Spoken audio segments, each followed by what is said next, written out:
Um, mungkin as usual pertanyaan pertama gue, what do you think nih about market kita sekarang, bro? Kalau kita lihat kan hari ini minus 1%, kalau misalnya kita lihat secara 5 hari juga kita masih minus ya, dan Ya, tentunya dengan sentimen-sentimen yang bergulir ya secara global itu kan membuat banyak investor tuh takut dan wait and see gitu ya. Mungkin dari lu sendiri kira-kira ada nggak nih bahasanya Arvin Honami menjelaskan market kita itu sekarang seperti apa dan mungkin nanti akhirannya kita harus bagaimana? oke. Thank you banget Suka Sekuritas sudah nginvite ya. Setiap biasanya kita ada update selalu hari Jumat ya, Ya. supaya bisa recap satu Yes. minggu untuk bisa dibahas gitu ya. Nah, jadi memang kita harus tahu bahwa kita kan baru recover ya bro dari Hmm. Lebaran ya. Jadi Ya. Lebaran itu kan baru selesai di Senin, Selasa baru buka marketnya sampai Jumat ya. Jadi sebenarnya perdagangan itu cuma 4 hari efektif ya. Hmm. Sebenarnya cuma 4 hari, tidak sampai 5 hari. Tapi sayangnya bro, kok bisa ketika market buka, loh kok ada perang tiba-tiba. Jadi baru baru mau buka, perang muncul. Jadi ada serangan dari Hmm. waktu itu Iran ke Ya. Israel ya. Jadi Ya. memang ini adalah respon dari Iran mengenai memang kedutaan Iran yang di Syria itu kan memang dirudal gitu ya. Jadi Iran Hmm. nyerang balik lah ibaratnya gitu. Hmm. Meskipun memang kalau kita perhatiin memang perang ini agak sedikit aneh kalau kita bandingkan dengan perang-perang sebelumnya. Contoh misalnya Hmm. kita bicara soal Israel dan Hamas, lalu kita bicara soal Rusia dan Hmm. Ukraina.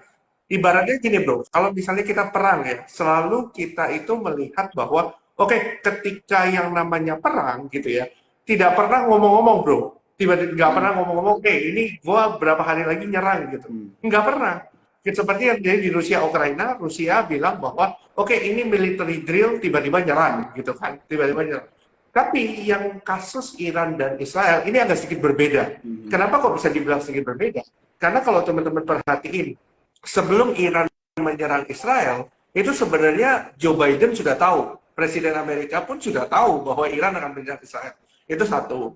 Yang kedua, teman-teman perhatiin nggak, serangan Iran yang ke Israel itu hampir semuanya tidak menimbulkan damage gitu ya, baik dari korban jiwa maupun dari buildingnya, tidak ada yang hancur sama sekali. Hmm. Jadi ibaratnya kayak sudah ibaratnya sudah mereka sudah tahu bahwa ini itu bisa ditangkis gitu. Hmm. Dia sudah tahu Ya. ini bisa ditangkis. Begitu juga dengan sebaliknya. Tadi pagi kan memang ada serangan Israel ke Iran ya. Hmm. Jadi sebaliknya, jadi serangan balik. Itu Hmm. pun dari Perdana Menteri eh, Israel waktu itu Netanyahu itu juga sudah ngabarin gitu bahwa ini kita akan memberikan respon ya dalam 2 hari ini. Nah, maksudnya Hmm. kalau misalnya kalau beneran serangan balik ya harusnya lawan nggak siap dong diserang balik Hmm. gitu. Karena ibaratnya dikasih kesempatan untuk siap-siap dulu nih. Kalau misalnya ada serangan, lu sudah siap ya gitu. Nah, Hmm. inilah kita sebenarnya melihat serangan yang tadi pagi gitu ya, yang tadi pagi mengejutkan kebetulan setengah jam bro sebelum IHSG buka, Hmm. tiba-tiba muncul beritanya. Hmm. Tiba-tiba muncul beritanya Israel menyerang Iran menggunakan rudal, misil gitu ya. Hmm. Meskipun balik lagi beritanya itu selalu simpang siur bro di antara media Hmm. Barat dan media Iran. Media Barat menyatakan bahwa ini hit loh, tapi media Iran bilang ini memang hit tapi tidak memberikan statement ini datangnya dari Hmm. mana dan sebagainya gitu. Jadi dari situ kelihatan bahwa ini itu apakah benar perang beneran atau perang-perangan gitu. Ini yang Hmm. masih kita nggak tahu sampai sekarang. Dan kita sampai saat Ya. ini belum diberikan penjelasan ini itu damage-nya seperti apa. Hmm. Even yang serangan terakhir itu belum ada efeknya. Tapi balik lagi, stock market itu akan selalu bereaksi duluan. Risky asset itu akan selalu bereaksi duluan apapun yang terjadi di makroekonomi yang terjadi gitu. Market turun duluan bro. Setelah itu Hmm. siang habis itu ternyata dikonfirmasi bahwa tidak ada rudal yang signifikan datang ke Iran dan sebagainya. Jadi balik lagi Hmm. sentimen lah ya, gitu. Tapi balik lagi harga oil sudah naik duluan bro. Harga oil Hmm. sudah naik Hmm. duluan. Jadi seperti itu sih. Jadi market sangat volatile belakangan ini, sentimen itu banyak yang simpang siur. Jadi teman-teman be ready gitu ya, karena ini Hmm. sesuatu yang sebenarnya kita bisa bilang tidak kita expect sebelumnya gitu. Kurang lebih seperti itu. Hmm. Oke, wah ini menarik ya. Jadi mungkin memang ada beberapa orang gitu ya, atau mungkin dari beberapa kita aja nonton malam hari ini yang kalau misalnya baca berita mungkin nggak terlalu dalam juga gitu ya, kita cuma lihat headline doang begitu kan. Dari yang lo mention tadi Ya, sih cukup menarik juga ya, about kayak perang ini emang agak ada yang janggal juga gitulah ya. Gue juga yes. sejujurnya belum terlalu follow up banget begitu ya with what happened there, karena sometimes orang terlalu fokus aja gitu kan ke dampaknya apa gitu ya, uh, Yes.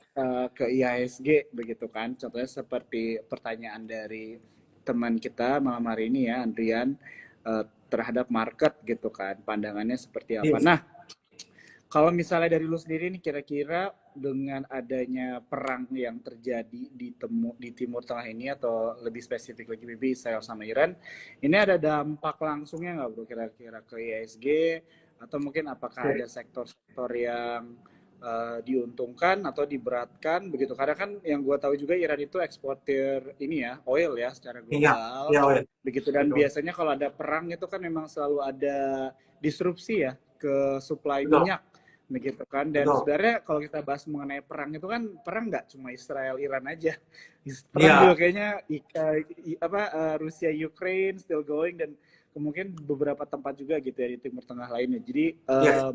what do you think nih bro, kira-kira apa nih dampaknya terhadap market kita dulu nih sekarang? Oke.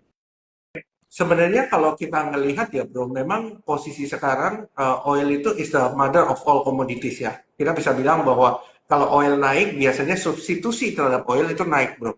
Contohnya Hmm. misalnya coal gitu ya, gas. Gas kalau naik, coal juga ikutan naik sebagai substitusinya. Nah, posisi sekarang kita melihat bahwa situasi ini mengingatkan gua pada tahun 2022. Kalau misalnya perang ini tereskalasi lebih luas. Cuma masalahnya kita kan masih belum bisa mengukur dampak dari ini ya gitu. Dan memang harga oil sudah naik duluan gitu. Nah, sebenarnya dampak lebih besarnya apa sih sebenarnya? Nah, ini masih berhubungan dengan inflasi yang tadi Hmm. tadi bro sebutin gitu. Contohnya Iya. misalnya inflasi gitu ya. Hmm. Ketika harga oil naik, itu pasti inflasi naik gitu bro. Itu Hmm. kemungkinan besar. Nah, di luar itu aja, mungkin ada banyak, mungkin I will say ada banyak analis yang bilang bahwa oke, Fed akan cut 3 kali, 7 kali, awalnya malah Hmm. 7 kali di awal tahun, 3 kali. Nah, mungkin gua punya perspektif yang sedikit berbeda waktu awal tahun bahwa Fed itu kemungkinan hanya cut itu sekali kemungkinan. Hmm. Dan itu terjadi di akhir tahun. Nah, kenapa tesis itu bisa muncul? Karena tesis itu bisa muncul karena kita balik lagi bro, dengan data ketenagakerjaan di Amerika gitu ya, atau NFP, non-farm payroll. Dimana kalau teman-teman perhatiin, non-farm payroll itu selalu kuat terus gitu, kalau kita perhatiin ya. Tapi kalau teman-teman perhatiin lebih detail, non-farm payroll yang terjadi itu adalah lebih banyak pekerjaan-pekerjaan yang di sektor healthcare dan juga sektor pemerintah. Jadi ibaratnya teman-teman ngelihat nih ada beberapa pekerjaan-pekerjaan yang di Amerika itu being laid off. Teman-teman mungkin banyak lihat berita, oke Microsoft lay off, lalu beberapa Apple juga lay off dan sebagainya gitu ya. Tapi kok data non-farm payroll-nya atau data pembukaan tenaga kerja kok kuat banget gitu. Hmm. Nah, disebabkan karena balik lagi, satu adalah pemerintah ini, pemerintah Amerika mau menunjukkan bahwa ekonominya ini kuat bro, karena balik Hmm. lagi November akan pemilu Biden lawan Trump gitu ya. Kemungkinan besar Biden akan berkompetisi lawan Trump, dan Biden sebagai incumbent pasti mau memperlihatkan bahwa ekonomi itu is going fine dan sebagainya. Hmm. Otomatis yang di-assess adalah data ketenagakerjaan, biasanya unemployment rate dan sebagainya gitu. Satu lagi bro, non-farm Hmm. payroll itu ada satu orang misalnya kerjanya 2 kerjaan bro, 2 kerjaan Hmm. nih, kerjanya ada Hmm. 2, di counter S2 sebelumnya data ketenaga kerjaan itu satu orang ya, misalnya kerjanya 2, itu hitungnya 1 bro. Nah masalahnya sekarang Hmm. kerja 2 hitungnya 2, jadi double counting. Nah otomatis ketika Fed melihat data itu bro, Fed itu akhirnya tidak bisa menurunkan suku bunga karena andilnya adalah ekonomi is very strong, yang mana menyebabkan kalau gua turunin suku bunga, inflasi bisa naik lagi gitu. Di luar dari Hmm. perang ini ya, perang ini malah mengekskalasi. Ini kalau harga oil bertahan di atas level 80 90 gitu, ini bakal lebih parah lagi gitu, karena di luar harga minimum yang dulunya cuma di 70, sekarang naik ke 80, 90 lagi gitu. Jadi ini creating pressure juga untuk inflasi gitu ya. Nah, otomatis suku bunga susah turun kan pasti. Otomatis suku bunga susah turun. Begitu juga kalau kita lihat kiblatnya BI, Bank Indonesia, itu selalu mengikuti The Fed. Ketika The Fed nggak turun, BI nggak bisa turun juga karena mereka menjaga spread. Nah, spread yang mereka lihat adalah US Treasury 10 year dibandingkan dengan SBN 10 year. Otomatis kalau misalnya spreadnya makin lama makin tipis gitu ya, mereka nggak bisa nurunin bunga. Spreadnya makin lama makin tipis, dolarnya terbang gitu.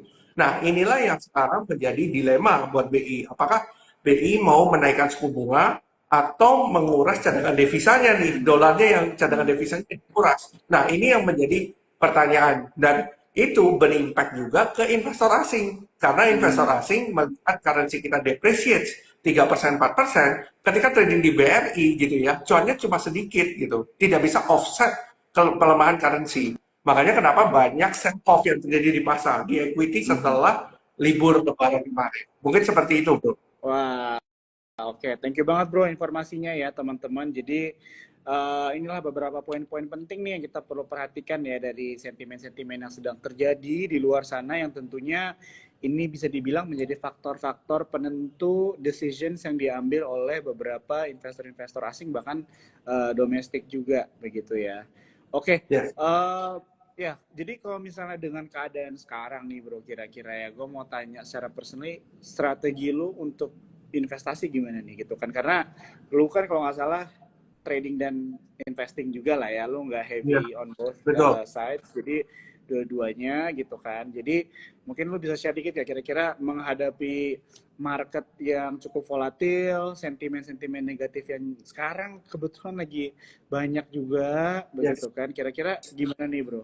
What Oke. we need to do?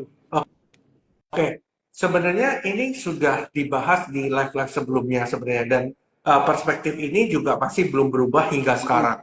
Jadi balik lagi, kita harus mengimbangkan risk off dan risk on aset. Kita harus tahu yang mana risky aset, yang mana risk off aset. Contohnya misalnya, contohnya Sukor punya yang namanya reksadana money market fund misalnya, contohnya. Tapi dia juga punya trading di equity juga kan gitu. Nah, kita harus tahu kapan kita harus agresif, kapan kita harus defensif, gitu. Karena per sekarang kita melihat bahwa contoh misalnya S&P 500 dan sebagainya itu ya, itu lebih banyak didominasi pergerakannya oleh beberapa saham yang big caps, seperti yang terjadi di Indonesia juga. Mungkin kalau BRI-nya turun, saham PP yang naik. Begitu juga sebaliknya, ketika saham PP turun, banking yang naik gitu. Nah, inilah yang terjadi di beberapa pasar global sekarang. Nah, otomatis kita harus tahu sebenarnya dengan suku bunga yang sangat tinggi, banyak orang yang menaruh asetnya ke risk of asset karena mempertimbangkan volatilitasnya masih tinggi nih sekarang ini. Masih ada perang dan sebagainya, masih ada uncertainty di pasar gitu. Nah, otomatis sebagai investor asing, mereka biasanya nggak jauh-jauh bro, masuknya kalau nggak banking, ya banking terus gitu. Biasanya sekarang mereka ya banking obligasi cenderung USD. Balik lagi USD obligasi masuk banking, balik lagi gitu terus. Kalau teman-teman perhatiin, kok yang gerak banking terus ya? Iya, karena banking itu adalah central powernya Indonesia gitu ya, defensifnya Indonesia. Karena balik lagi bro, sebagai investor asing mereka pasti assess lah setiap negara ini yang mana yang menarik secara return. Balik lagi, kita punya kompetisi di Asia itu cukup banyak. Satu adalah India, yang mana India very growing. Kita bisa lihat populasinya produktif banget dan banyak pabrik yang lari ke India juga gitu. Nah, jadi growing ekonominya sangat besar gitu. Otomatis mereka lariin ke India. Satu lagi adalah the rising star Japan. Karena Japan ini awalnya deflasi bro, beda sama China. Jepang ini deflasi jadi inflasi. Artinya pertumbuhan ekonominya makin kencang kan gitu. Nah, yang gua perhatiin di beberapa negara, di negara maju yang mungkin punya afiliasi yang ketat terhadap Amerika, itu memiliki monetary dan fiscal policy yang mirip. Di mana, oke, dia naikin suku bunga bro, tapi di satu sisi fiskalnya itu digelontorin terus. Artinya, uang itu makin lama makin banyak beredar, tapi suku bunganya makin lama makin naik gitu. Nah, otomatis Inflasi itu susah turun, bro. Contoh misalnya, kita ngomong suku bunga naik nih, kenapa kok inflasi nggak turun-turun? Iya, karena dari pemerintah Amerika mencetak hutang untuk dapat duit gitu ya. Duit ini dibuat untuk spending bills ke orang-orang ini, ke masyarakat gitu. Ya. Otomatis masyarakat makin lama punya duit terus. Dan itu terjadi di Jepang, bro. Kenapa kok interest rate Jepang naik, kenapa kok Jepang yen-nya masih flat steady gitu? Ya karena mereka melakukan stimulus juga terhadap rakyatnya. Gitu. Jadi otomatis melihat dari sisi itu, maka supply liquidity itu banyak di Amerika karena Amerika itu Fed Fund rate-nya 5,5% gitu, dan banyak negara yang suku bunganya itu di bawahnya mereka gitu, di bawahnya US. Jadi otomatis nggak menarik dong bro untuk invest di negara emerging countries gitu. Dari itu sih yang mungkin bisa dibilang. Jadi teman-teman harus bisa ngebalancing antara less risk asset dengan risky asset dan tahu momen ketika risky asset ini oke, gue bisa masuk ke risky asset, gue pindahin nih less risk asset sebagian, nanti pindahin lagi ke less risk asset. Mungkin lebih ke arah situ bro. Rebalancingnya itu harus tepat. Nah, itu dia penting banget ya teman-teman ya, bagaimana kita balancing portfolio kita juga dan melihat appetite kita ya, dan tentunya juga profile kita ya dalam berinvestasi, apa kita bisa lebih risky atau mungkin lebih defensif juga ya. Ini mungkin yang barusan gue mention itu very general information, tapi banyak orang miss ya di hal-hal seperti simple seperti ini ya. Oke. Mungkin sambil gua tanya-tanya more questions, kita sambil ini aja bro ya, lompat-lompat jawabin pertanyaannya John Troopers nih, teman-teman yang nonton malam hari ini, boleh bro ya? Boleh. Oke. Boleh. Ini ada pertanyaan dari PIP World One. Katanya dia mau serok ASI, tapi ESG ada potensi turun lebih. Gimana nih kak katanya? What do you think bro buat ASI in general dulu deh mungkin? Oke. Sebenarnya kalau kita bicara Astra ya, sebenarnya balik lagi, ini yang perlu teman-teman tahu ya, makro is over mikro. Contohnya misalnya seperti Astra. Astra ini akan ada RUPS di akhir bulan ini, tapi makronya tidak mendukung gitu, yang menyebabkan banyak orang sell off karena Astra ini kan part of barangnya asing kan bro. Jadi asing ini banyak full Astra, ya akhirnya buangan juga gitu dari Astra. Dan kalau kita ngelihat volumenya cukup besar gitu ya. Gua rasa distribusinya hari ini lumayan besar. Bahkan seminggu terakhir itu terjadi distribusi di Astra gitu. Nah, sekarang pertanyaannya balik lagi bro. Apakah ini Astra itu buat trading atau buat apa gitu? Karena per sekarang memang Astra itu lagi disupport tapi volumenya cukup besar selling pressure-nya. Jadi mungkin kalau kita ngelihat market itu sentimennya lagi sour gitu ya, sentimennya lagi jelek, ini tuh Astra susah nggak gitu. Jadi teman-teman perhatiin aja, Astra itu di level sekarang di sekitar 4910, mungkin besok adalah hari Senin ada penentuan. Kalau 4910-nya nggak jebol, menurut gua mending out dulu, nanti bisa tampung lagi di bawah. Menurut gua begitu, daripada buang waktu. Mungkin seperti itu sih jawabannya. Oke, thank you banget ya bro, udah dijawab nih temen yang nanya tadi, PP World One udah dijawab ya pertanyaannya. Dan buat teman-teman juga mungkin ada yang pertanyaan yang sama, sudah sekalian reminder juga, Instagram live ini di save ya. Jadi mungkin ada kalian nonton baru di pertengahan, terus pertanyaannya sebenarnya sudah ditanyakan sama yang lain di awal. Nanti boleh nonton aja ya videonya di Instagram Support Sekuritas ya, setelah live ini akan di post. Oke. Ada yang nanya nih bro, dari Arga Diandari, Big Bang apakah sudah waktunya serok? What do you think bro mengenai sektor banking saham? Oke, sebenarnya banking ini kan turunnya sudah lumayan dalam ya. Kalau kita ambil contoh saja, contohnya misalnya seperti BRI, itu turunnya lumayan dalam gitu ya. Kita ngelihat bahwa BBRI, sebentar, gue cek dulu. BBRI itu minusnya udah dari top itu di sekitar 18% ya, 17-18%. Nah, kalau misalnya kita mengacu dari Bank BRI gitu ya, Bank BRI itu punya chart weekly atau dia itu sudah koreksi 18% dan supportnya sebenarnya sudah dekat sebenarnya di daerah sini-sini itu sudah supportnya. Cuma balik lagi masalahnya ini akan mantul apa enggak gitu. Ini yang menjadi pertanyaan kita sama-sama gitu. Nah, BRI so far pressure-nya juga lumayan besar karena memang ini adalah barang proxy asing yang mana asing ketika keluar ya ini pasti di sell off. Banking pasti di sell off gitu. Nah, tapi apakah ini adalah opportunity ya karena turunnya sudah lebih dari 18%, kecuali kalau misalnya tidak ada sesuatu hal yang mungkin di luar ekspektasi kita, harusnya di level-level ini itu ada kesempatan untuk cicil sebenarnya. Even sampai let's say 5.100 gitu ya, 5.000 misalnya BRI, itu kesempatan untuk cicil. Karena ini turunnya, itu nggak ada remnya, bro. Sekali turun tuh nggak ada remnya. Gitu. Jadi biasanya kalau turunnya nggak ada remnya begini, ada chances dia akan baliknya juga cepat gitu. Asalkan sentimennya itu bisa balik positif lagi. Begitu juga dengan BBNI, BBCA, BMRI, semuanya kurang lebih sama. Mungkin seperti itu. Tapi ingat, bukan berarti beli hari ini, besok langsung naik. Gitu. Tapi ini adalah game of kesabaran gitu ya, dimana kita tahu bahwa Bank BRI bukan perusahaan jelek, Bank BNI juga bukan perusahaan jelek, tapi ini adalah sentimennya global gitu. Nah, pertanyaannya kan balik lagi bro, apakah sebenarnya sentimen dari global perang antara Israel dan Iran ini apakah berpengaruh langsung kepada emiten perbankan kita? Menurut gua kan tidak.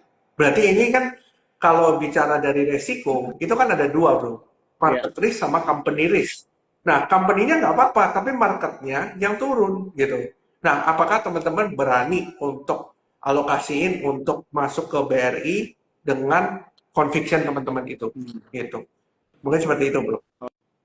Oke, sip. Udah dijawab juga ya tadi pertanyaannya mengenai yang Big Bang. Oke. Nah, mungkin ini pertanyaan dari gue deh, bro. Kira-kira what do you think nih about next week ISG? Oke. Dengan adanya informasi atau apa yang sudah kita lihat di dalam minggu ini gitu kan, kira-kira minggu depan itu apakah akan more of the same atau mungkin kira-kira ada surprise apa, dan mungkin at the end lu bisa kasih sedikit tips kali ya untuk antisipasi minggu depan juga nih begitu. Oke. Sebenarnya kalau kita bicara dari segi IHSG ya, IHSG itu sebenarnya ada pola rising wedge sebenarnya waktu di tanggal 27 Maret atau akhir Maret itu ada pola fall rising wedge di mana ini adalah pola pembalikan arah dari bullish ke turun.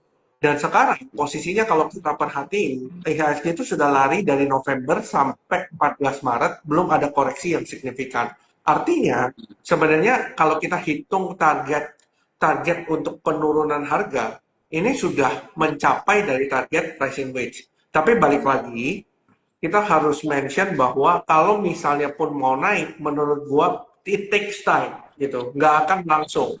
Jadi dia akan konsolidasi dulu, baru menentukan arah naik apa turun gitu. Nah, per sekarang kita harus melihat dari eskalasi Timur Tengah, karena balik lagi kita itu selalu kena marketnya ketika US dollar-nya naik gitu. Nah, otomatis kalau tidak ada intervensi yang dilakukan oleh BI dan kebetulan BI meeting itu akan terjadi di minggu depan gitu ya. Jadi ini akan dilihat oleh pelaku pasar kira-kira apa yang akan dilakukan BI. Apakah berusaha untuk menahan suku bunga atau mereka akan justru bikin sesuatu yang di luar dari ekspektasi kita, menaikkan suku bunga gitu. Ketika terjadi kenaikan suku bunga, maka spread USD 10 year itu akan makin lama makin lebar, bro. Otomatis flow itu bisa masuk ke bonds atau equity lagi. Kurang lebih seperti itu sih, bro. Kita akan lihat minggu depan. Oke, siap. Alright, itu pertanyaan dari gua ya. Oke, ini ada pertanyaan lagi dari Felix Joe. Dia nanya mengenai saham Hexa nih, bro. Hexa. Iya, Hexa. Mungkin apakah bagus untuk curi start untuk sell on strength nanti? Boleh nih bro, kira-kira dari sisi technical aja, what do you think juga boleh. Oke, Hexa sebenarnya kalau kita lihat secara teknikal memang masih berada di dalam channel uptrendnya untuk Hexa. Dan posisi sekarang memang Hexa itu sempat naik ya bro, dari Januari 2024 sampai Maret 2024 itu one swing. Dan ketika turun, ini mencapai supportnya kembali gitu untuk Hexa. Dan Hexa biasanya bagi dividennya besar gitu. Biasanya bagi dividennya besar. Jadi apakah worth it untuk curi start untuk sell strength? Jawabannya iya. Kalau melihat dari kondisi teknikal saat ini, ini mungkin bisa dijadikan kesempatan untuk beli gitu untuk Hexa. Dan Hexa ini bukan saham yang rame ya. Jadi kalau bisa dibilang hype-nya mungkin tidak ke Hexa, tapi prinsipnya adalah balik lagi. Kalau dividennya besar, pasti akan diapresiasi oleh pasar. Gitu. Mungkin seperti itu sih bro, tanggapan. Oke, sip. Thank you banget Bro Arvin. Oke. Ini ada yang nanya minggu depan prediksinya gimana? Tadi udah dijelasin ya, teman-teman ya. Oke. Oke Bro, ada yang nanya mengenai, nah dari Earn, Learn, and Lean ya. Jadi hari ini sektor yang terdampak paling besar akibat pelemahan rupiah apa ya? Mungkin nggak hanya hari ini aja kali Bro ya. Bisa dibilang dengan rupiah kita yang terus melemah nih, kira-kira sektor apa nih Bro yang paling terdampak? Mungkin ini educational time lah buat Oke. teman-teman yang nonton. Oke, sebenarnya yang rupiahnya yang misalnya melemah ya, ada beberapa sektor yang terdampak, terutama yang bergerak di sektor hilir atau yang hutangnya besar. Hutangnya dalam US dollar besar. Contohnya misalnya ada beberapa emiten properti gitu ya, itu hutang dalam dolar Amerikanya besar. Contoh misalnya ICBP. ICBP juga hutang dalam Amerika Serikatnya besar juga gitu karena dia akuisisi Panin. Otomatis itu akan kena gitu sentimen dari ini juga gitu sentimen daripada kenaikan dolar ini dan beberapa emiten yang berkaitan dengan bahan bakunya impor, contohnya farmasi misalnya, farmasi itu kan bahan bakunya impor, nah itu juga kena tuh karena US dollarnya naik, dia impor dan mahal gitu ya, otomatis ketika jual ke customer, apakah ini bisa di-pass on gitu untuk kenaikan harganya. Nah, ini kan yang menjadi pertanyaan juga. Gitu. Kurang lebih seperti itu. Kalau yang diuntungkan ya pasti banyak, komoditas itu pasti diuntungkan. Lalu karena perang Iran dan Israel itu nge-spark harga komoditas lagi. Jadi kurang lebih seperti itu sih, bro. Ya, ya, ya. Oke, siap. Ada yang nanya lagi bro, ini mengenai Arto nih bro, what do you think? Oke, Arto ya. Eh, Arto sebenarnya is already expected bahwa Arto akan turun ya. Kenapa bisa tahu? Karena Arto itu mengalami pola double top waktu dengan neckline di 2880. Kalau kita hitung penurunannya, maka penurunannya kemungkinan sampai gap di 2060 gitu. Dan hari ini sudah hampir kena, tapi belum ketutup semua gitu. Nah, balik lagi untuk saham-saham bank digital itu sentimennya balik lagi terkait Fed rate. Karena tech stocks itu selalu berhubungan dengan Fed rate. Ketika Fed rate itu ditahan di atas level yang tinggi terus gitu ya, menyebabkan sentimen terkait bank digital itu juga kena gitu. Karena gini, Bro.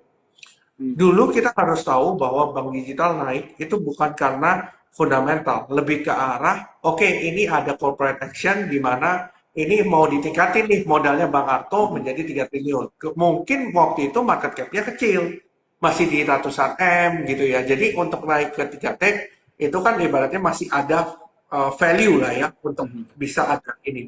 Nah sekarang karena Arto ini sudah menjadi resmi menjadi bank digital dan sudah memenuhi ketentuan dari OJK atau Bank Indonesia gitu untuk mempertahankan 3 triliun ini, otomatis yang diukur oleh investor adalah kinerja sekarang. Nah, apakah kinerja Arto ini bisa menjadi lebih baik ke depannya? Nah, itulah yang menjadi pertanyaan kita sama-sama. Nah, sekarang, pada posisi sekarang, gue masih belum melirik Arto karena sentimen ke depannya masih tidak terlalu favorable buat Arto. Begitu juga dengan property stocks karena suku bunga masih tinggi yang mana ini akan menjadi sentimen yang selalu negatif untuk beberapa saham bank digital maupun properti yang sensitif sekali terhadap suku bunga. Mungkin seperti itu, bro. Oke, sip. Thank you banget Bro Arvin untuk penjelasannya ya. Kita lanjut lagi nih ke beberapa ada pertanyaan teman-teman Cuan Troopers. Ya. Ada yang nanya mengenai ITMG nih sama PTRO. Oke. ITMG sebenarnya gue pribadi sebenarnya salah satu yang gue incar karena habis bagi dividen turunnya 6% gitu ya, karena sesuai dengan ex-date dividennya. Per posisi sekarang, kemarin ketika gap down, gua berusaha untuk cicil gitu ya, dengan demand area di 25.400. Jadi kalau turun di bawah 25.400, mungkin gua akan mempertimbangkan untuk sell short dulu, karena ada potensi dia akan balik ke level 23.950. Tapi, kalau kita bicara secara fundamental ya, harga coal price itu di Q1 2024 itu cenderung naik. Begitu juga dengan di Q2 2024 selama bulan April gitu ya, itu masih naik per sekarang karena balik lagi ada sentimen mengenai perang perang Israel dan Iran, itu salah satunya. Dan juga memang kita harus tahu recovery ekonomi China di Q1 2024 itu beat expectation, di mana pertumbuhan ekonomi China itu di 5,3%. Balik lagi, kita itu sangat bergantung dengan China karena trading partner baik impor dan baik ekspor kita ke China itu sekitar 28%. Sekitar 28% adalah trading partner kita ke China. Otomatis ekonomi China ini akan menjadi parameter buat kita mengenai saham-saham komoditas kita. Nah, kalau misalnya harganya naik tapi volumenya turun, sama saja gitu. Makanya kenapa kita harus melihat dari ekonomi China ini grow beneran apa enggak. Karena dengan ekonomi China beat expectation di kuartal 1 2024 di 5,3%, balik lagi kita harus ingat bahwa event di Q1 2024 ada Chinese New Year yang berlangsung selama sebulan. Yang mana ini seperti lebarannya kita gitu. Nah, otomatis driver for consumption itu kan tinggi di saat itu. Nah, apakah ini bisa berlanjut di Q2? Karena balik lagi per data terakhir itu properti di sana juga masih sentimennya masih jelek gitu ya, dan balik lagi banyak manufaktur yang lari dari China karena beberapa COVID policy waktu itu, dan juga memang harga tenaga kerja sudah mulai tinggi. Makanya kenapa kemarin Apple sampai datang ke Indonesia gitu ya bro, ketemu Presiden Jokowi waktu mencoba untuk expand ke Asia Tenggara gitu, expand ke Asia Tenggara. Karena balik lagi China sudah terlalu mahal mungkin, makanya mereka mau mencoba memindahkan manufakturnya gitu. Itu untuk ITMG. Dan PTRO, gua rasa juga sama. Mereka juga ibaratnya memiliki sentimen yang sama ya untuk PTRO. Nah, PTRO ini kan kurang lebih masih ada kaitannya dengan saham PP ya, masih ada sentimen lah terkait dengan saham PP. Nah, PTRO sempat rebound ya dari 4.050 sampai tertingginya di 47. Nah, sekarang kan sudah mulai turun ya. Nah, otomatis kemungkinan PTRO masih bisa menguji level 4.050 lagi untuk sekali lagi gitu. Karena ini baru one retrace up untuk mengetes resistennya, dan biasanya sekali sentuh resisten itu nggak bisa langsung break gitu biasanya. Mereka harus turun dulu, konsolidasi dulu di bawah baru naik gitu. Per sekarang ada potensi dia akan ke 4.080 lagi, tapi kalau misalnya dia bisa bertahan di atas 4.420 selama beberapa hari, itu bisa jadi consideration. Tapi kalau dia jebol, maka dia akan sentuh ke level 4.000 lagi. Mungkin seperti itu bro untuk PTRO. Oke, siap. Bendy udah dijawab ya ITMG sama PTRO sama Bro Arvin. Kita move on nih ke pertanyaan selanjutnya. Ada yang nanya mengenai GJTL bro. Jadi katanya GJTL ini annual report Q3-nya oke. Kuartal 3-nya, tapi harganya turun terus kok. Ada harapan naik kah? Gitu ya. Mungkin nggak harus ada harapan naik di minggu depan. Ada harapan naik aja nggak nih dulu nih kira-kira GJTL? Oke. Mungkin seperti ini bro. Gua harus bilang bahwa stock market is always a forward looking market. Dimana ketika teman-teman melihat sebuah laporan keuangan sebagai acuan teman-teman, berarti teman-teman harus yakin bahwa kemudian di kinerja berikutnya saham tersebut akan bagus ke depan. Nah, per posisi sekarang kita tahu juga bahwa Gajah Tunggal itu punya hutang dalam US dollar, di mana kemungkinan di Q1 kinerjanya akan tertekan di 2024. karena US dollar kan naik ya, kecenderungannya naik. Begitu juga sampai April ini kan masih kecenderungannya naik. Nah, kalau kita mengacu pada technical, gajah tunggal itu sudah jebol di bawah trend line. Jadi ada satu trend line gitu ya, gajah tunggal itu trend line-nya di 1200. Otomatis kalau teman-teman yang mencoba untuk untuk catching the knife sampai 1200, teman-teman harus cabut karena di bawah 1180 teman-teman harus cabut semua karena itu sudah jebol trend line gitu. Jadi meskipun volumenya kecil, tapi balik lagi kita harus aware bahwa gajah tunggal ini punya masalah terkait hutang dalam Amerika Serikat. Kalau itu sampai terjadi, maka ini kinerja pasti kena. Gitu. Setuju banget. Oke, jadi itu insight dari Bro Arvin mengenai GJTL ya. Kita lanjut lagi Bro. Masih semangat kan Bro? Masih aman.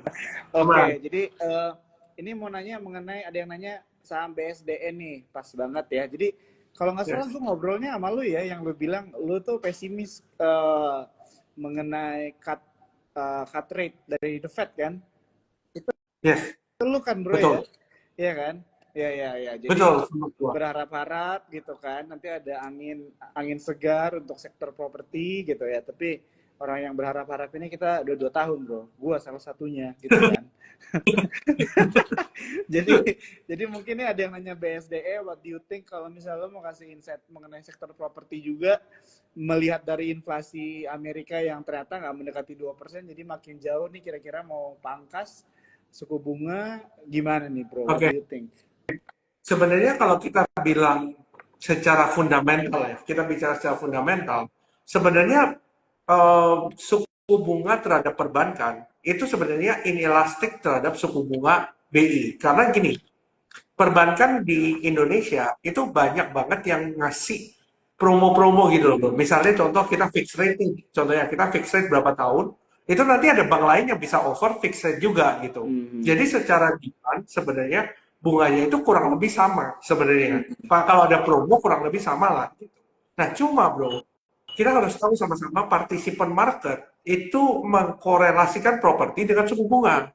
Meskipun fundamental begitu, tapi kalau anginnya nggak ke sana susah kan, gitu loh. Nah, ini kenapa kalau teman-teman ingat mungkin live gua sama Brojo di awal 2023 gua bilang saham properti will perform gitu ya waktu tahun 2023. Tapi tesis itu berubah menjelang pertengahan tahun karena waktu itu gue melihat bahwa loh kok Fed ini tidak cut ya di 2023, dan kalau kita lihat data ketenaga-kerjaannya very strong, dan gue langsung ingat Bro kejadian waktu tahun 2022 gitu ketika Fed itu naikin suku bunga, itu kan banyak orang berharap-harap nih Fed itu akan melandai. Tapi nyatanya terus naik gitu. Butuh beberapa kali untuk naik terus. Dan balik lagi, gue bisa bilang kenapa dari awal tahun gue tidak yakin bahwa Fed akan nge-cut 3 kali, even 7 kali awalnya, bahkan 7 kali, 3 kali, akhirnya sekali, gitu kan. Nah, sekarang kenapa gue tidak yakin? Karena balik lagi Bro, pemilu Amerika akan terjadi di bulan November. Sebagai incumbent, ideal lah Bro, maksudnya dalam arti dia mau memperbaiki dirinya dia sebelum pemilu, pasti mau ngaklirin, oke ini ekonomi gue bagus kok dan sebagainya, karena itu akan ditanya oleh oposisinya, pasti ditanya mengenai oh ini data ekonomi seperti apa dan sebagainya gitu. Nah otomatis kalau teman-teman perhatiin dari sosial medianya Presiden Biden, itu selalu yang dibanggakan apa? Yang dibanggakan adalah pembukaan lapangan kerja gitu. Nah kalau pembukaan lapangan kerja ini terus dibuka, ada 2 hal Bro. Satu adalah tadi gue cerita, swastanya layoff, gitu ya, swastanya layoff. Tapi balik lagi, pemerintahnya bisa cetak uang untuk hire tenaga kerja untuk office-nya dia, gitu. Untuk nge-offset penurunan ini. Jadi kesannya non-farm payroll-nya tinggi terus, Bro. Non-farm payroll-nya tinggi terus. Nah, itu satu. Yang kedua, mengenai kita ngelihat bahwa di sini itu banyak sekali data-data yang tidak sesuai dengan realita fakta di lapangan sebenarnya. Kalau kita mau ngomong tidak sesuai dengan fakta realita di lapangan. Swastanya layoff banyak, perbankan juga layoff. Ini kan sudah pertanda sebenarnya ekonomi Amerika tidak baik-baik saja. Tapi berdasarkan data yang keluar, itu kok bagus terus gitu. Unemployment rate rendah dan sebagainya gitu. Nah, Fed itu tidak mungkin melakukan cut kalau misalnya data-data ini bagus, bro. Ini yang dijadikan acuan the Fed, gitu. Nah, kalau misalnya ternyata Fed itu memutuskan untuk cut suku bunga di tengah ekonomi Amerika yang masih baik-baik saja, maka pasti collapse, bro. Kenapa?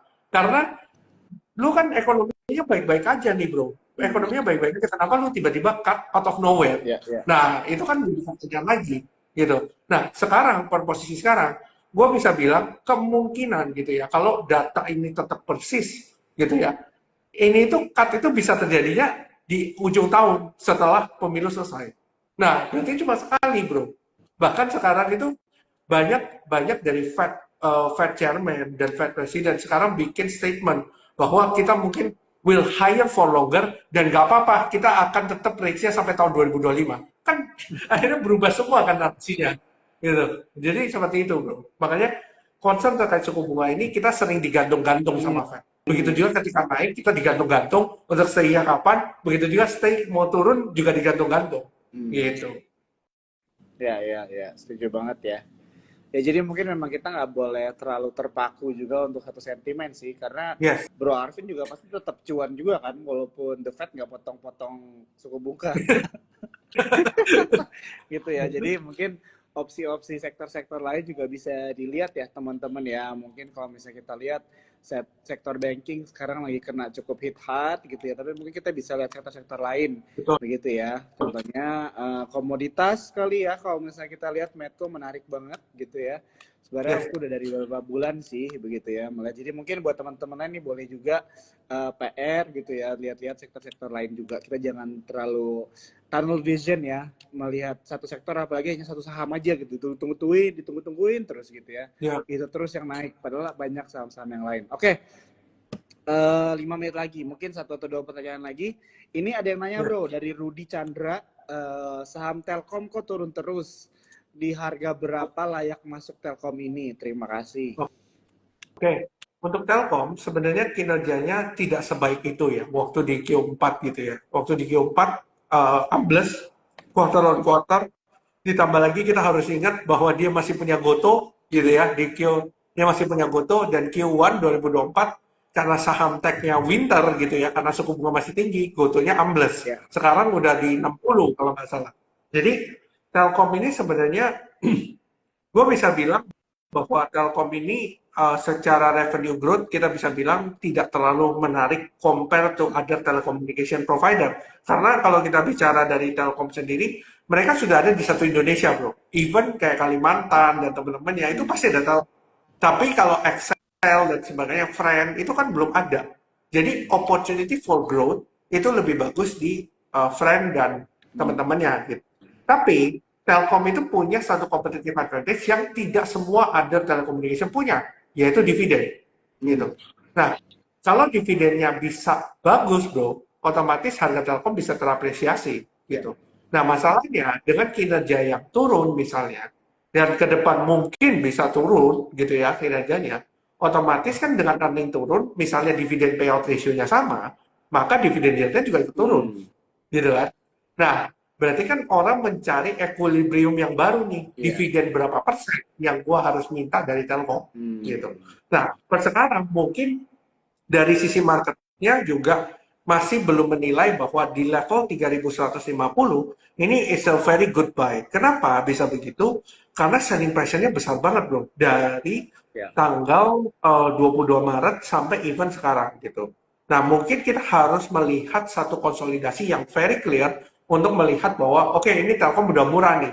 Kalau misalnya sudah konsolidasi di level itu kan berarti ada buyer kan, bro. Betul. Nggak seller terus yang muncul. Nggak ada buyer yang muncul. Sudah muncul ke titik keseimbangan. Makanya kenapa gue bisa bilang, bro, sebenarnya apakah fundamental itu penting? Yes, penting. Tapi price action selalu duluan compare to fundamental. Jadi teman-teman harus lihat price action-nya kalau bikin higher low, meskipun fundamental belum keluar, jangan-jangan kinerjanya memang bagus ke depan. Gitu. Makanya mereka chip in dari sekarang. Kurang lebih seperti itu, bro, untuk Telkom. Ini bagus banget ya teman-teman ya mengenai informasi atau edukasi melihat price action gitu ya before fundamental juga ya. Jadi salah satunya juga tadi yang di-mention sama Bro Arvin adalah Telkom mungkin secara ini apa ya, size perusahaannya memang juga udah besar banget, jadi room for growth-nya memang limited banget teman-teman begitu ya. Tapi yang menariknya ada dari sisi dividen gitu ya. Jadi mungkin teman-teman di sini kadang-kadang suka lupa nih ya, saham itu tidak hanya mengenai capital gain aja, tapi juga mengenai dividen ya teman-teman ya. Jadi Yes. kalian bisa memperhatikan juga ini sebagai salah satu strategi investasi kalian juga begitu ya. Oke, Ya. one last question nih. One last question, salam rekomendasi lah bro. Oke. Nah, Sebenarnya balik lagi bro, sebenarnya pasti urusannya sama komoditi ya, nggak oke. jauh-jauh sebenarnya. Nah, paling ya kita bisa bilang sebenarnya IHSG itu minim katalis sebenarnya. Hmm. Kalau kita bilang bulan-bulan ini selalu minim katalis ya, habis Lebaran misalnya duit udah habis gitu ya, habis Lebaran biasanya. Makanya kenapa gua maksudnya gini, gua ini expect gitu, gua ini expect bahwa mungkin koreksi itu akan terjadi, terlepas ada perang atau tidak, koreksi Hmm. itu akan terjadi Ya, ya. gitu. Karena balik lagi US dollarnya memang tinggi gitu ya. Terus yang orang-orang ini masih pada liburan bro, masih pada liburan vibes, Ya. terutama di awal minggu. Terutama di awal minggu, otomatis beatnya kan jadi tipis-tipis bro. Diguyur Hmm. sekali, gampang turunnya Iya. gitu. Nah, sekarang pertanyaannya adalah, balik lagi bro, ini just matter of psychology sebenarnya. Hmm. Percuma kita punya analisis bagus, tapi psikologi kita yang nggak kuat gitu, Hmm. melihat market seperti ini. Akhirnya kita membuat keputusan-keputusan yang tidak rasional akhirnya gitu. Nah, kalau kita sama apa yang bagus, kita melihat dari beberapa ya. Contoh Medco. Hmm. Medco meskipun tadi hari ini gap up, terus habis itu turun ya, karena ternyata perangnya itu fake katanya gitu ya. Akhirnya turun gitu ya. Tapi secara price action masih Hmm. menarik untuk Medco. Lalu kita bisa lihat dari nikel-nikelan ya. Hmm. Inco, Hmm. lalu Antam. Ini beberapa kita banyak lupa gitu mengenai Iya. Inco dan Antam. Nah, kalau teman-teman perhatiin nickel price di Q1 dan Q2, itu kecenderungan naik. Hmm. Grafiknya naik, nickel price-nya. Nah, ini ketika nickel price-nya naik, itu ada masalah terkait Rusia yang di-ban Hmm. London Metal Exchange ya, salah satunya. Jadi memang itu menjadi growth untuk drive dari Ya. saham Inco dan sebagainya. Itu satu. Yang kedua adalah kita ngerti bahwa demand terbesar dari nikel kita itu adalah China sebenarnya. Hmm. Bukan dalam bentuk baterai, tapi dalam bentuk steel. Jadi steel kita itu diekspor ke China gitu. Hmm. Nah, berarti kita hanya menunggu ekonomi recovery China yang bisa lebih baik ke depannya. Nah, pertanyaannya sekarang, China itu kan sudah di dalam fase yang sangat buruk, bro. Iya. Ibaratnya. Sudah di dalam fase yang sangat buruk. Nah, otomatis untuk merubah buruk menjadi baik itu lebih gampang daripada lo expect baik jadi lebih baik kan. Iya, iya. Itu lebih sulit daripada buruk, ya paling lo mau turun seberapa lagi sih gitu loh. Kurang, ya paling segini-segini aja gitu. Nah, Iya, iya. gua expect bahwa stimulus yang digelontorin sama China, ini belum semasif yang seharusnya. Karena gini bro, logika gua adalah begini. US ini kan structure bullish-nya itu bukan bullish beneran. Bisa dilihat dari sektor swasta dan sebagainya yang melakukan layoff. Perusahaan yang melakukan layoff bro, berarti dia sadar bahwa perusahaannya ini is in trouble, gitu, is in trouble. Nah, balik lagi, ketika China melakukan stimulus jumbo, gitu ya, stimulus jumbo, mereka harus lihat dari sisi demand-nya, bro. Balik lagi, China ini ada negara ekspor, gitu. Kalau dia stimulus eksportir ya, gitu ya, stimulus manufacturer-nya, kalau demand-nya nggak ada kan percuma, bro, buang duit doang, gitu. Nah, dia tunggu negara-negara lain ini sudah kehabisan nafas, gitu, ibaratnya, udah mulai downturn, udah mulai turun. Nah, dia baru stimulus. Jadi Amerika stimulus, China-nya stimulus barengan. Gitu. Jadi dari sisi supply-nya stimulus, dari sisi demand-nya stimulus. Karena banyak sekali analis di Amerika Serikat bilang bahwa stimulus China itu belum signifikan loh, compare to severe-nya ekonomi China gitu. Nah, ini yang menurut gua ditunggu-tunggu oleh pelaku pasar. Gitu. Ini yang ditunggu-tunggu oleh pelaku pasar. Karena China pun ketika melakukan stimulus, dia juga melihat market lawannya, pasti. Dia pasti akan melihat market lawannya. Ketika stimulus itu terjadi, berarti demand for commodity akan naik lagi. gitu bro. Kurang lebih seperti itu. Karena sekarang kita lihat copper dan sebagainya memang naiknya bukan karena bukan karena higher demand, tapi supply-nya yang cut gitu. Jadi bukan karena itu. Karena bisa dilihat harga tembaga naik, tapi harga iron ore tidak naik. Biasanya kalau demand-nya sama, harga tembaga naik, harga biji besi juga naik. Itu at the same time. Tapi ini tidak. Harga tembaganya naik, harga iron ore-nya turun. Gitu. Jadi ini bukan karena demand, tapi karena supply-nya tembaga yang dikurangi. Gitu. Kurang lebih seperti itu. Oke, thank you banget Bro Arvin ya. Wah ini selalu seru banget nih ngobrol-ngobrol sama lu ya. Kita sampai overtime nih 4 menit. Tapi teman-teman Cuan Terpos pasti appreciate banget ya informasi dan juga insight-insight yang udah lu share nih malam hari ini. Dan buat teman-teman semua, sebelum kita bubar nih ya, jadi banyak banget kata-kata mutiara yang dimention sama Bro Arvin nih ya. Tentunya gue pengen buat teman-teman semua untuk jangan lupa screenshot IG Live ini, tag Instagramnya Arvin, and then tag Instagram Sukor Sekuritas, dan masukin captionnya apa yang kalian pelajari malam hari ini. Nanti kita pilih 2 orang dari yang nonton malam hari ini, ya. Nanti akan mendapatkan merchandise menarik dari Sukor Sekuritas, ya. Jangan lupa ya, tadi banyak banget nih kata-kata penting yang dimention sama Bro Arvin ya. Oke bro, mungkin itu aja kalau dari gua sebelum live-nya tutup. Thank you banget buat waktu lo, buat edukasi dan insight-nya. Sampai ketemu lagi ya bro ya, di lain waktu. Selamat malam semuanya. Selamat malam, thank you.